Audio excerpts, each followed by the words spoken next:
Park. My name is Summer. You guys can call me Ranger Summer, spring, autumn, winter. I've heard it. I'll answer to it. Don't worry. So before you guys go off and explore today, just wanted to kind of check in with you guys and ask, why did you take time out of your day to come here? When you guys think of a national park, what do you think of? Anyone? I know what I think of. Yellowstone. Yeah, right? We think of trees, mountains, caves, history. This is history. What about the man-made structures, though? What about the islands that were built by the enslaved people of this country? Forts that were built to protect their enslavers, like the one we stand on today. Fort Sumter, along with about 40 other coastal forts, including Fort Alcatraz out in California, if any of you are familiar with that, was built after the War of 1812 to protect us from any maritime threat. With Charleston being one of the wealthiest cities since we were British colonies and giving us this major harbor for trade, it only made sense to protect this city. They began surveying in the 1820s, and in 1829, over the course of 30 years, Fort Sumter would rise 50 feet above sea level. Looked a little different back then. If you guys look at the flagpole, I don't know how many of you can see it, but there's a red line. That indicates how tall these walls once stood. But that wasn't without the enslaved people who lived here. The island took 15 years of their hard work, day after day, throwing massive, and we're talking several 100-pound pieces of granite overboard every day.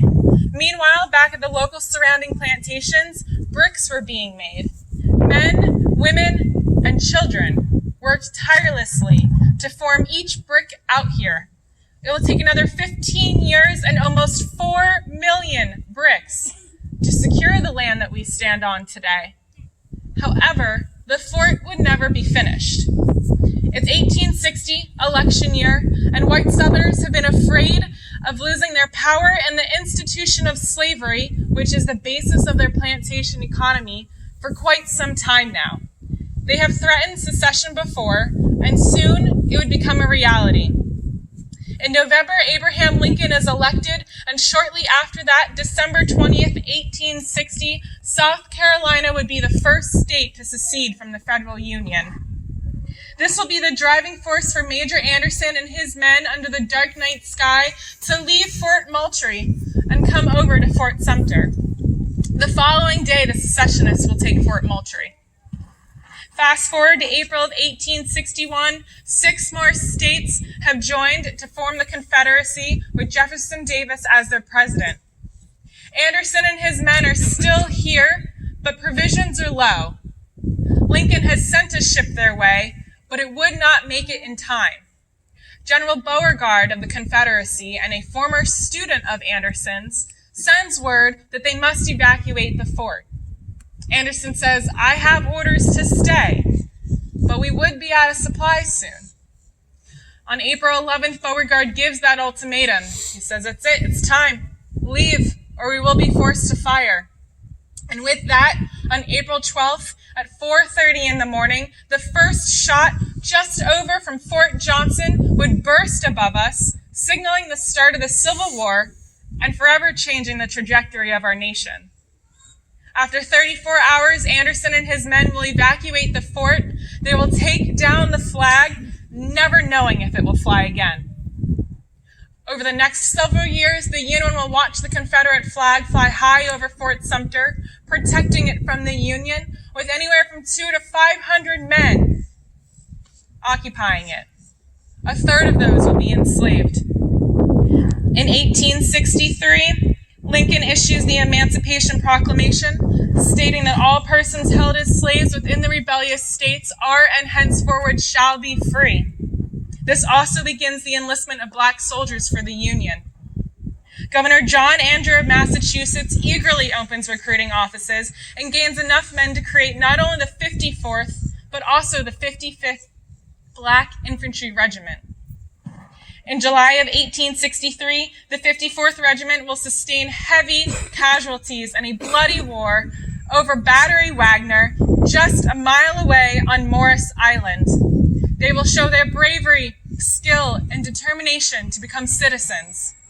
Though they are outnumbered and they must retreat, it's a momentous moment in history. For the first time, these men are legally able to fight back upon the injustice that has been brought upon them and their families for the last 80-plus years. 2 months later, the Union will gain control of Morris Island and spend almost another 2 years bombarding on Fort Sumter, chipping away brick by brick.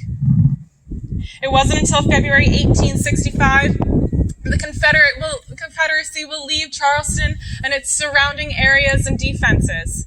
The bloodiest war in American history, with over 700,000 deaths, is coming to an end, and along with it, slavery.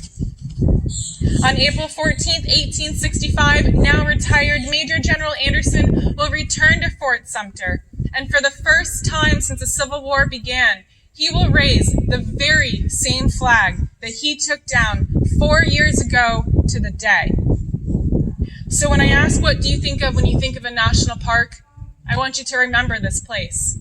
A man-made fort on a man-made island built by the enslaved people of this country. And how in 4 years we were able to abolish slavery that had existed since we were British colonies. How we freed over 4 million people.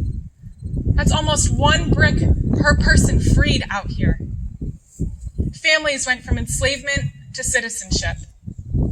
Fort Sumter stands for the groundwork on our never-ending march toward equality. Thank you guys. Feel free to ask me any questions and enjoy your time here.